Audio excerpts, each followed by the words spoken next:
안녕하세요. 연하부입니다. 오늘은 부동산을 생각하면 이제 떼놓을 수 없는 게 세금이죠. 세금이 또 여러 가지가 있는데 부동산을 뭐 취득할 때, 그리고 팔 때, 그리고 보유할 때 나오는 세금이 있을 거고, 그리고 이제 추가로 이제 소득에 대한 또 건강보험료도 이제 같이 한번 생각을 해볼 수 있어요. 그래서 오늘은 건강보험료와 부동산에 대해서 한번 알아보도록 하겠습니다.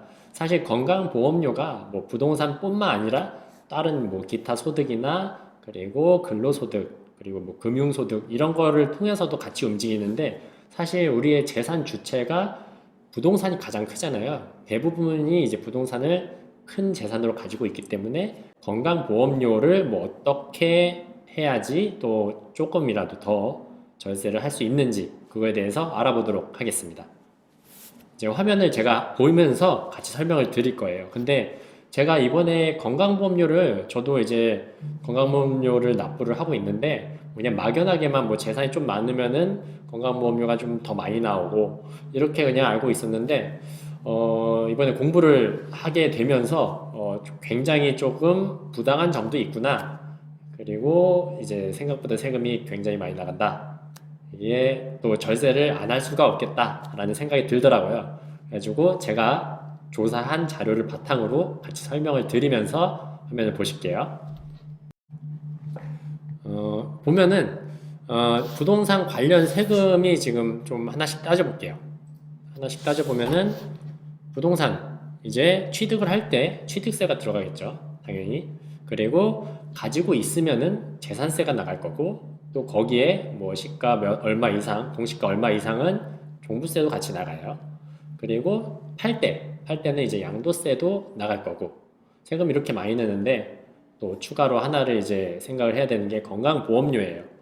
그래가지고 이제 뭐 가족끼리 뭐 명의를 어떻게 하냐, 뭐 누가 부동산을 가지고 있고 누가 임대 수익을 받을 거고 이런 거에 있어서 조금 계산을 잘못하게 되면은 건강보험료 폭탄을 받을 수도 있기 때문에 이 부분에 대해서는 자세히 알고 가셔야지 절약을 할 수 있지 않을까 생각이 들고요. 현재까지는 뭐 그대로인데 내년 이제 7월 달부터는 이제 또 개편된 2단계가 적용이 되게 됩니다. 그러면은 지금인 기존 1단계랑 그리고 내년에 바뀔 2단계랑 또 어떤 부분이 어떻게 바뀌는지 핵심 포인트들만 같이 설명을 드리고 어떤 식으로 계산이 되는지 간략하게 또 알아보도록 하겠습니다. 핵심 포인트는 이거예요. 일단 내년 7월부터 적용되는 게 어떻게 되냐. 일단 세 가지가 있는데 피부양자 자격이 강화가 됩니다. 지금 피부양자 자격보다 내년 피부양자 자격이 더 타이트해져요. 그래가지고 피부양자 자격에서 탈락하시는 분들이 굉장히 많을 것 같고요. 그리고 두 번째로는 또 건보료 이제 소득 기준이 또 강화가 됩니다. 소득에 대해서 원래 근로소득자분이 추가 소득에 대해서 이제 공제를 어느 정도까지는 받고 지금 현재 3,400까지는 받아요. 그리고 나서 추가금에 대해서만 건보료가 이제 반영이 되는데 그것도 이제 기준이 더 낮아지고요. 그러니까 세금 더 많이 걷는 거예요.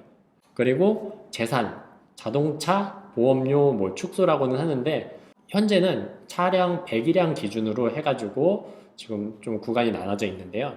내년 7월부터는 4천만 원 이상인 차에 대해서만 건보료 부과를 하겠다. 그 이하의 차에 대해서는 면제를 해주겠다. 라는 게 이제 핵심입니다. 이제 하나씩 또 살펴볼게요. 우선은 피부양자 자격 강화에 대해서 한번 알아보겠습니다.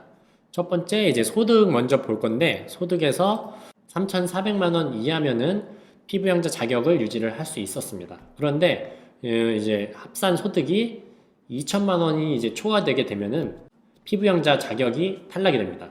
그리고 재산에서도 이제 변화가 있어요. 기존에는 5억 4천에 그리고 소득 3,400까지 그 구간에 있었다면은 개편되는 2단계부터는 3억 6천이고 그리고 연소득이 1천만 원을 초과하지 않아야지 피부양자 자격을 유지를 할 수 있어요. 그런데 소득이 아예 없더라도 재산 과표가 9억을 초과하게 되면은 그냥 무조건 피부양자 자격은 탈락입니다. 그러니까 이러면은 탈락은 아니에요. 과표가 예를 들어서 6억이에요. 과표가 6억인데 연소득이 발생하는 연소득이 뭐 한 800만 원이다. 그러면은 유지를 할 수 있습니다. 그리고 과표는 공시 가격의 60%를 책정을 하고 있는데요. 간단히 계산하면은 10억짜리라고 할게요. 공시 가격이 10억이고 그러면은 과표는 6억이 잡히겠죠. 그리고 이분은 뭐 500만 원의 소득이 있어요. 그러면은 피부양자 자격을 유지를 할 수 있다라고 볼 수 있고, 그러니까 과표 적용을 해서 9억 초과 됐을 때 그때가 이제 조금 문제겠죠. 본인이 이제 수익은 없는데 뭐 예를 들어서 강남에 한 20억짜리 집을 하나 가지고 있다라고 하면은, 그리고 요새는 또 공시가 현실화가 계속 되고 있잖아요. 지금 뭐 85, 나중에 90%, 95%까지 한다고 하니까 거의 시세에 맞게 공시가가 책정이 된다고 보면은 그냥 강남에 집 하나만 가지고 있으신 피부양자분께서는 무조건 탈락이 되겠죠. 그리고 다음으로는 이제 월세 기준을 보게 되는데요. 주택 임대 사업자를 등록한 사람이 있어요. 이분이 만약에 한 900만 원을 연 월세를 받고 있어요. 그러면 이제 피부양 자격은 유지를 할 수 있어요. 근데 주택 임대 사업자를 등록하지 않으신 분이 예를 들어서 500만 원을 연 받고 있어요. 그러면은 이 부분은 주임사 미등록했기 때문에 400만 원까지입니다. 라고 해가지고 바로 피부양자 자격에서 탈락되게 됩니다. 근데 이제 아파트는 주임사 자체를 할 수 없기 때문에 아파트 가지고 계신 분들 중에 지역가입자로 바뀌실 분들이 굉장히 많겠죠.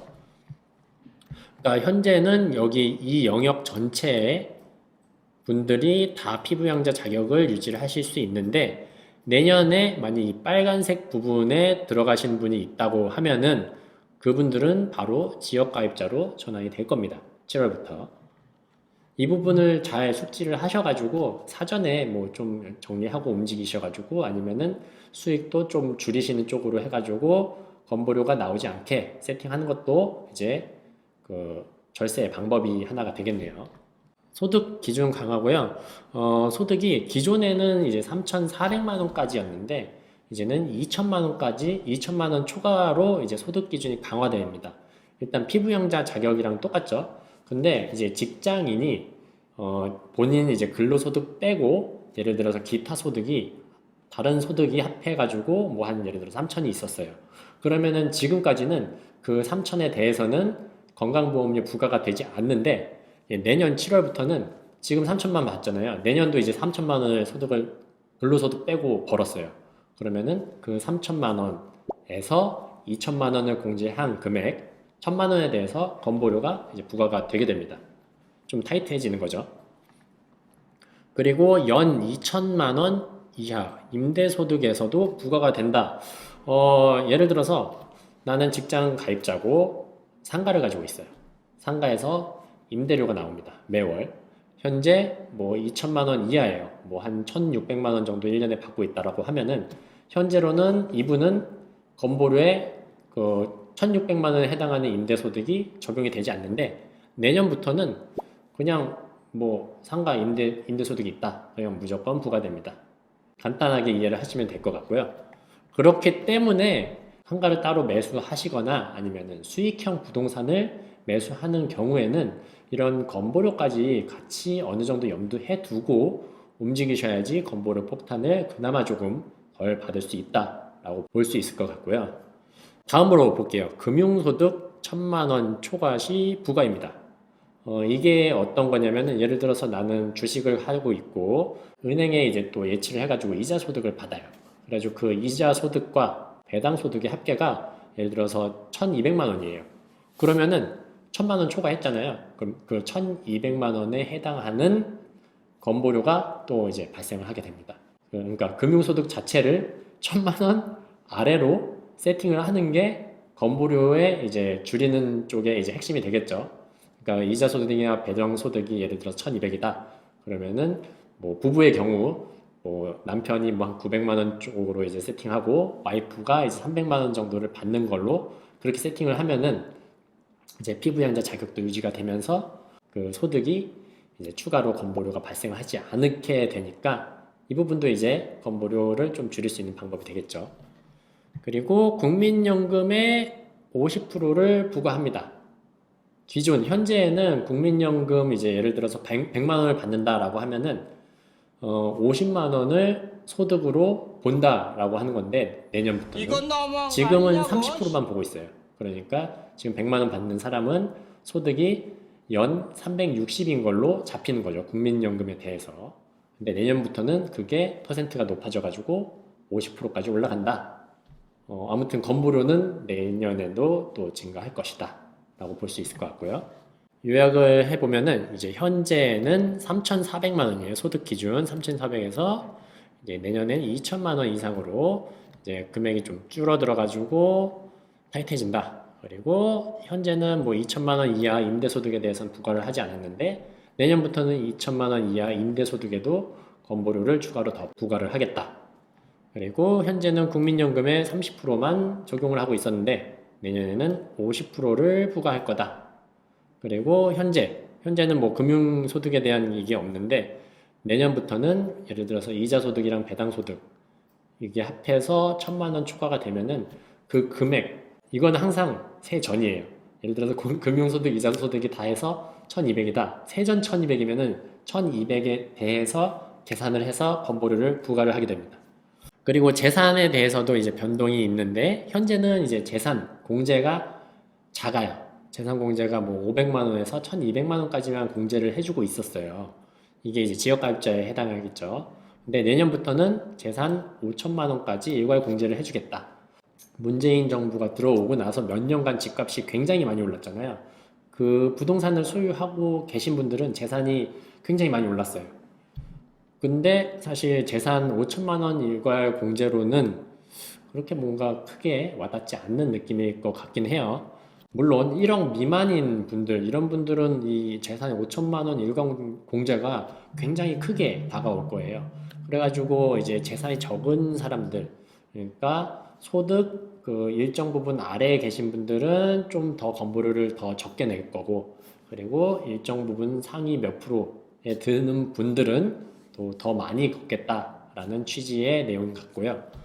아무튼 지금 5천만 원까지 내년부터는 일괄 공제를 해줍니다. 그리고 보면은 이게 되게 중요한데 이거 보면서 이거 도대체 왜 이렇게 설계를 해놨지 이해가 안 되는 부분이었어요. 거주하는 전세보증금의 30%를 기존에 이제 부과를 하고 있습니다.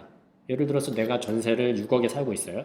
그러면은 30%에 해당하는 1억 8천만 원에 대한 그 금액을 이제 과표로 잡는다라는 건데 여기에 큰 문제가 대출 금액을 포함해서 계산을 해요. 예를 들어서 나는 2억, 전세 6억짜리에 내 돈 2억에 대출 4억이 있는데 사실 나는 내 재산이 2억인 거잖아요. 근데 대출 4억까지 같이 해서 6억에서 계산을 하게 됩니다. 이거 굉장히 불합리한 거잖아요.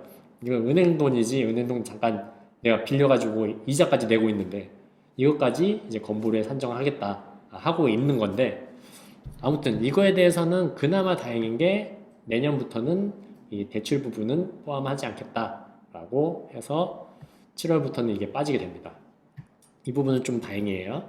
그리고 자동차 재산이 이제 자동차가 또 크게 또 재산이 잡히니까 자동차에 대해서는 현재 배기량 구간별로 뭐 배기량 몇 cc부터 몇 cc 이렇게 구간별로 나눠져 있는데 내년부터는 그냥 4천만 원 이상인 차에 대해서 이제 건보료를 부과를 하겠다라는 거죠. 그러면은 3,999만 원짜리 차를 사면은 재산에서 자동차는 빠지게 되는 거예요. 그렇게 보시면 될 것 같고 아무튼 건보료를 또 줄이는 방법 중에 하나가 되겠네요. 다음 보면은 이제 건보료 요율을 한번 볼게요. 건보료 그래 건보료는 나가 그리고 뭐 내 급여의 몇 프로 나가 이거를 알고 있는데 뭐 사실 몇 프로인지도 이제 정확하게는 이제 체크는 안 하고 계실 거예요. 이거에 대해서 보면은 일단 이번 연도 기준으로는 6.86%가 나가고 있습니다. 내 전체 소득의 6.86%예요. 이거를 이제 건강보험공단 사이트에서 보면은 이제 더 확실하게 볼 수 있는데 건강보험료율이 매년 이제 달라지고 있어요. 뭐 떨어지진 않고 계속 올라가고 있었죠. 2006년부터 쭉 해가지고 현재 기준으로는 6.86%가 계산이 되고 있는데 이 부분이 이제 직장 가입자의 경우에는 반은 회사에서 내줘요. 그러니까 나는 그 반에 해당하는 현재 뭐 3.43%만 내고 있는 거겠죠. 근데 이게 다가 아니에요. 여기서 직장 가입자 소득 월액 보험료라는 게 있는데 내가 예를 들어서 원래 보수 월액이 정해져 있잖아요, 연봉이. 그거에 대해서만 건보료를 내고 있었는데 그거에 플러스 내가 추가적인 소득이 있다라고 하면은 그 부분에 대해서도 일정 부분만 공제를 하고 건보료를 더 추가로 징수하겠다라는 건데, 이거는 이제 회사에서 안 내줘요. 그러니까 추가적으로 현재 기준으로 내가 1년에 뭐 3,400만 원 이상의 다른 기타 소득이 발생한다. 뭐 임대소득 플러스 금융소득 플러스 이런 배당소득 그리고 연금 이런 게 합해가지고 3,400이 넘어간다 하면은 이 3,400의 초과분에 대해서는 6.86% 통째로 건보료를 따로 더 내야 돼요. 이 부분 이제 숙지하셔야 되고요. 그리고 다음 이제 지역 가입자인데요. 지역 가입자는 이제 점수당 금액을 산정을 하고 있어요. 점수당 금액이 현재 기준으로는 201.5원입니다. 1점당 201.5원. 점수당 금액을 한번 보면은, 자, 지역 보험료 점수당 금액이 뭐 2006년에는 131원대였어요. 근데 현재는 201.5원이에요. 뭐 내년에도 또 올라가겠죠. 여기서 올라가는 폭을 보면은 뭐 한 5원, 6원씩 올라가는 거 보니까 매년 보통 한 2%에서 3%는 계속 건보료가 올라간다라고 이제 보시면 되겠고요. 뭐 물가 상승하듯이 건보료도 계속 올라가고 있는 거예요. 자, 그러면은 그래, 건보료 내는 건 알겠어. 그리고 내년부터 어떻게 되는지는 알겠어. 근데 이제 소득에 대해서 부과되는 건보료 중에 이제 또 궁금한 점들이 있을 거란 말이에요. 이제 저도 이제 제가 궁금해가지고 찾아보면서 이제 제가 답을 단 건데 하나씩 볼게요. 이제 어떤 소득에 부과합니까? 소득은 여러 가지가 있겠죠. 금융소득이 있을 거고, 또 사업소득도 있을 거고, 근로소득도 있을 거고, 연금소득, 그리고 기타 소득에 다 부과합니다. 소득이 있는 것들에는 죄다 부과해요. 거의 다예요. 몇 개 빠지는 거 빼고는. 그 빠지는 게 이제 퇴직연금, 그리고 개인연금입니다. 개인연금. 그리고 근로소득이랑 공적연금은 이제 내년, 현재 그 지금 국민연금은 30%인데 내년부터 이제 50%를 부과를 하는 거예요. 그리고 근로소득에 대한 50% 부과는 그 의미예요. 반은 회사가 내주니까 나는 이제 6.86%에 50%만 낸다. 그 의미고요. 그러면은 세전이에요, 세후예요? 아, 물론 세전입니다. 내가 예를 들어서 소득이, 임대소득이 뭐 한 1,500만 원 있었어요. 그러면은 그 1,500에 대해서 계산을 해요. 사실 1,500에 대해서 뭐 소득세 빼고 뭐 하고 하면은 줄잖아요. 그 주는 금액에 대해서 하는 게 아니고 세금 떼기 전, 세전으로 산정을 합니다. 네, 그래요. 그리고 주택 임대 소득에 대해서는 무조건 부과를 합니까? 이거에 대해서는 이제 주택수가 몇 개냐, 그리고 임대주택이 되어 있냐 아니냐에 따라서 이제 그 기준이 조금씩 달라요. 그리고 소득과 재산은 부부 합산입니다. 이게 어떤 거냐면은 예를 들어서 두 분 다 이제 퇴직을 하셨어요. 국민연금을 따로따로 받으시고, 근데 이제 한 세대에만, 그럼 따로따로 지역가입자가 되어야 되는 케이스들이 있어요. 둘 다 지역가입자가 되는 케이스들. 이런 경우에 그냥 합쳐서 두 명 합의 재산이 과표가 10억이다. 그러면 그냥 그 10억에 대해서 한 세대에 같이 부과를 합니다. 그리고 또 요새 또 뭐 주식 말고 또 코인이 또 핫하잖아요. 사람들이 코인 투자도 많이 하고 계시는 것 같은데, 당연히 코인 소득도 이제 건강보험료에 이제 산정이 될 거고, 그래도 이제 코인이 지금 과세가 원래는 2021년 1월 1일부터 하기로 했는데 그게 1년간 유예가 됐잖아요. 그러니까 2023년 1월부터는 이제 코인으로 번 돈에 대해서, 수익금에 대해서는 이제 건보료의 기준으로 이제 같이 수익으로 들어간다. 그러니까 2023년 1월에 내가 코인을 뭐 이익 실현을 했어요. 근데 그게 뭐 예를 들어서 3천만 원이야. 그러면 그 3천만 원에 대한 건보료가 또 책정이 됩니다. 그렇게 보시면 되겠고요. 사실 주식에 대해서는 양도소득으로 봐가지고 주식은 이제 과세가 안 돼요. 건강보험료에. 근데 이제 코인은 기타 소득으로 분류되면서 건보료에 산정이 됩니다. 그러면 주택 임대소득에 대해서 또 이제 건보료 과세 요건이 있어요. 이게 건보료에 대해서 찾아보다 보니까 너무 복잡해. 너무 복잡하고 계산하는 방법도 사실 지역 가입자냐 그리고 직장 가입자냐에 따라서 또 다르고 지역 가입자는 또 점수제이기 때문에 재산에서도 점수 매겨야 되고 또 소득에서도 점수를 매겨야 돼가지고 계산하는 게 너무 복잡한데 또 여기서도 주택 임대 소득이 어떻게 되냐 그리고 한 개냐 뭐 아니면 집을 4개, 5개 가지고 있냐에 따라서도 또 달라요. 아무튼 이거에 대해서 또 간단하게 정리를 해드릴게요. 일단 주택이 한 개만 가지고 있다. 나는 1주택자예요. 그러면 월세 그리고 보증금에 대해서 전혀 산정이 안 됩니다. 건물의 과세가. 당연히 뭐 재산에 대한 가액 기준으로는 이제 산정이 되겠죠. 근데 나는 2주택자입니다. 하나는 내가 살고 있고 하나는 월세를 주고 있어요. 그러면은 이게 건물의 산정 기준이 됩니다. 여기서 이제 월세 소득을 이제 합치는 거겠죠. 예를 들어서 뭐 1년에 뭐 한 200만 원 받고 있어요. 그러면 뭐 이제 피해갈 수 있는 건데 또 거기에 이제 뭐 기타 소득 다른 게 붙어가지고 뭐 2천만 원이 초과가 되면은 그건 이제 건보료가 추가로 더 나오겠죠.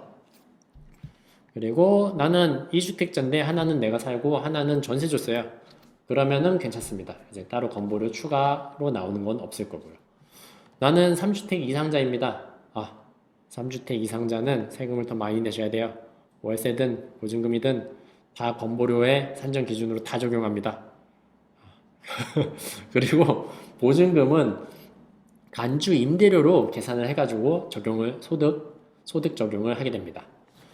여기서 보시면은 이제 임대주택이 이제 또 등록이 돼 있냐 안 되냐에 따라서 건보료 부과 기준이 또 조금 달라요.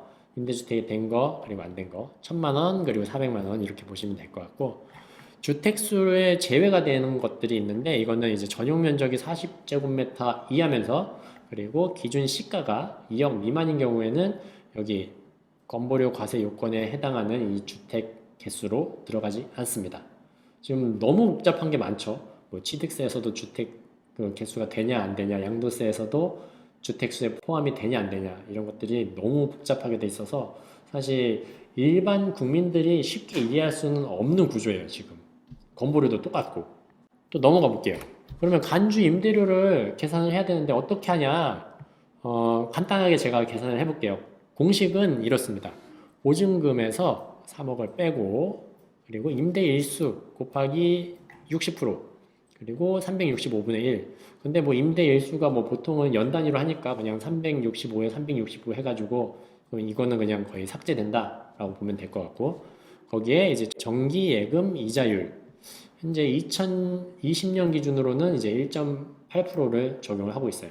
전년도 거로 적용을 하죠. 뭐 내년 되면은 정기예금 이자율이 지금 금리가 상승했기 때문에 이것도 같이 올라갈 거예요. 그러면은 이제 간주 임대료도 같이 올라가겠죠. 문제가 큽니다. 네.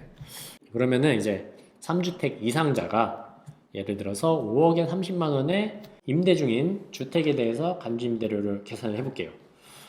보증금 5억을 이제 환산을 해야겠죠. 물론 뭐 월세 30만 원 받고 있는 거는 1년에 360으로 바로 계산이 될 거고 간주 임대료로 이제 계산을 해가지고 환산하면은 5억은 이제 216만 원으로 계산이 되게 됩니다. 위의 식으로 계산을 했을 때예요. 그러면 간주 임대료 플러스 임대료 해가지고 합산 이제 576만 원의 소득으로 계산이 되게 됩니다. 예를 들어서 5주택자가 있어요. 5주택자인데 이런 이제 5억에 30만 원짜리를 뭐 3개를 가지고 있다. 그러면은 그 사람은 임대료로 인한 추가 소득이 이제 576만 원 곱하기 셋 해가지고 뭐 한 1,600만 원 정도가 더 잡히겠죠. 그 부분에 대해서 건보료가 조금 더 나올 거고. 아무튼 이제 다주택자들은 뭐 빼박입니다. 건보료 인상에 대해서는. 그리고 이게 너무 제가 찾아보니까 되게 부당해. 되게 부당한 점인데 이걸 보시면은 나는 무주택자예요. 나는 무주택자고 재산이 얼마 없어요. 재산이 지금 현재 뭐 다 해가지고 가지고 있는 게 1억 5천만 원만 있습니다. 그리고 나는 이제 집에 살긴 살아야 되는데 요새 뭐 전세값이 뭐 말도 못하게 올랐잖아요. 그래가지고 대출을 받아가지고 전셋집에서 살고 있습니다. 이런 경우에요. 자, 계산해 볼게요. 재산 1억 5천만 원인 사람이 전세보증금 이제 6억 5천인 집에 전세 대출을 5억까지 땡겼어요. 사실 돈은 없지만 좋은 집에 살고 싶어요 하는 분들이 있을 거잖아요. 자, 대출 5억을 포함해서 들어갔어요. 그럼 이 사람의 재산 인정 금액이 어떻게 되냐? 계산해 보면은 6억 5천에다가 0.3%를 곱합니다. 그럼 1억 9,500만 원입니다. 아니, 제 돈이 1억 5천밖에 없고 대출이 나머지라니까요? 아니, 그런 건 상관없고, 난 상관없고, 그냥 전세 보증금 전액에 대해서 계산할 거야. 아니, 이게 뭐 개똥 같은 소리예요. 아니, 아무튼 너는 이제 그거는 이제 어쩔 수 없고, 지금 법이 그래. 법이 그러니까 그냥 받아들여. 현재 그래요. 그리고 그러면 여기에 이제 재산 인정 금액에 이제 공제가 들어가요. 공제가 이제 500만 원 거의 안 해주죠. 그러면 1억 9천만 원이 나의 재산으로 건강보험료 계산 점수 계산할 때 적용이 됩니다. 아니 내 돈 1억 5천밖에 없다니까 나 그거보다 더 큰 걸로 적용을 하네. 아무튼 이거를 이제 건보료 점수로 계산을 환산하면은 586점이 나와요. 현재 기준으로. 계산해 보면은 약 11만 8천 원이 나옵니다. 건강보험료가. 사실 이 사람은 실제 본인 재산에 대해서 계산을 했으면은 그러니까 전세 1억 5천짜리 대출 없이 전세 1억 5천짜리 집에 살았으면은 건보료가 4만 4천 원만 나오는 거예요. 근데 11만 8천 원이 나오는 거죠. 그러면은 뭐 근 한 7만 원 돈을 더 내는 거예요. 이거 굉장히 불합리해요. 네. 그래가지고 그나마 다행인 거는 내년 지금 뭐 법에 이제 2019년 말에 뭐 통과가 됐다고 하더라고요. 그게 이제 2022년 7월에 같이 적용이 됩니다. 그래가지고 내년 7월부터는 그러면 보증금에서 알았어. 대출금은 빼고 나머지 네 재산으로만 해가지고 계산을 할게. 이렇게 부과가 됩니다. 그러니까 내년 7월까지는 좀 많은 금액, 부당하지만 많은 금액을 내야 돼요. 이거 왜 이렇게 계산을 했는지 이해를 할 수가 없습니다.